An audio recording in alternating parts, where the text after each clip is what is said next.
Hi, my name is Kimberly K. Robeson, and I am an English professor at Los Angeles Valley College. First and foremost, I want to send a message to my students, and I want to say that I hope you are all doing well. I hope you're staying safe. I hope you're staying home. And I also hope you're getting excited about our remote learning that is going to start on Monday. These are, in fact, challenging times, and I want you to know that I am here for you. So if you need any services or anything in general, please email me and we'll work on getting you what you need. I want you all to be successful with this new normal where we're at. Today's video, though, is to talk about timed writing. We are all going into our timed writing sequence in our class. So I wanted to give you some strategies and talk to you a little bit about how to approach a timed writing or a writing on demand. This is a skill that is very important for the real world because oftentimes on a job interview you need to write a short answer in a closed room, something about the company. It also translates to an important skill that you need in all your classes because oftentimes you have to take essay questions and answer them for some sort of exam for psychology or history. So this is what we are doing in our class, in our English 101, our English 203, our English 103, all the different classes I'm teaching at Los Angeles Valley College. And we are going to practice how to take a timed writing. So the first thing that you're going to do is you're going to get a piece of writing. Sometimes the content is unknown, and sometimes the question is the surprise element. So in different classes, in my literature class, you already know the literature, but you don't know the question. In English 101 and English 103, we are not going to know the question nor the piece of writing. So it's challenging, but it's also giving you the opportunity to really learn a skill. So this is a strategy. The first thing you do when you take your piece of writing is to read the question. Oftentimes we jump right into the essay or the text or the news article and we don't look at the question. And reading the question first is so important. There's different ways to do it, and as a college student, as an adult, you have to figure out what works best for you. So sometimes students will like to read the whole essay very carefully, closely, thoroughly the first time through, start marking it up, annotating it. Other students like to read it very quickly and then read the question and then go back and then mark it up. So there's different strategies to do it, but what's most important is that you read the essay, the piece of writing, at least twice. That way you really absorb the information. And then the other thing I like to say is when you're looking at the question, make sure you mark up the question. How many parts are there in the question? Are there 3 parts? Are there 5 parts? What is the teacher, the professor asking you to answer? After you've marked up all the different parts of the question, then look for the words and, or. If it's an and, you must do both parts of the question. If it is an or, you have a choice. You can do one or the other.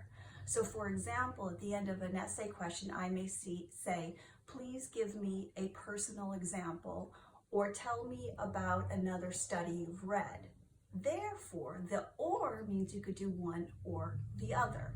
So that's a really important part of taking an in-class exam, looking at the question. The other thing is when you answer your exam, use the language of the question. Teachers love that. Teachers love it when you say, what was the importance of that war? And you say, the importance of that war was. Or if I ask you, for example, what is the most important point of the piece of writing that you've read? And you say, the most important aspect of the essay is. So using the language from the question in your response is very helpful when you're doing a timed writing. The other thing that you want to consider when you do a timed writing is budget your time. For example, in one class, you may have 5 short essay questions. In my class, you'll have one, what I call multi-pronged question. So the question will have several parts to it. So it's very important that you number how many parts. A question might say something like, do you mostly agree or disagree with the author's point? What do you see as the pros? What do you see as the cons of his or her or their argument? And then there might be more parts to it. supply another study you've read, as well as, which is an and, as well as supply another article that we've read in class to support your opinion. So there's lots of parts to that. That's why I always say, don't get in the car and drive. You want to know where you're going, okay? So don't just get in on the 101 and say, oh, I'll get off on this boulevard or on that boulevard. You want to know where you're going. That's called planning. Know where you want to go. So that's why it's important. If you have a 1-hour exam, then maybe you take about 10 minutes in planning. If you have a 2-hour exam, maybe you can afford 20 minutes to write a good format or answer some part of the thesis. Think about what you're going to do, maybe make some bullet points. Really do some pre-writing before you begin. Pre-writing is very important. Again, do that pre-writing. That's your planning. That's knowing that you're going to that beach at that time rather than just getting in and driving. Students who just start writing an essay exam without doing the planning oftentimes don't do as well because you have a lot of disoriented ideas. There's a lack of cohesion, lack of coherence. So that's why it's important to do some planning. After you've done the planning and you start writing, it's important to stay calm, take deep breaths, and just know that you're doing your best, and that's all that counts. And then the one thing that people don't like to do is, what do you have to do? You have to save some time to proofread. So in my 2-hour exam, for example, I would say at least 10 minutes to read from the beginning of your essay and read to the end, looking for things like important things like, is your idea on track? Do you need to add something? It's fine to add something. It's fine to do a little insert. It's fine to go back and add something, cross something off, fix something. And then also proofread for grammar and clarity and syntax and punctuation. And is it clear to the reader? Is it clear to the professor or the teacher who's going to read that writing? And after you've done all that, you can put your pen down and know that you've done your best. Okay?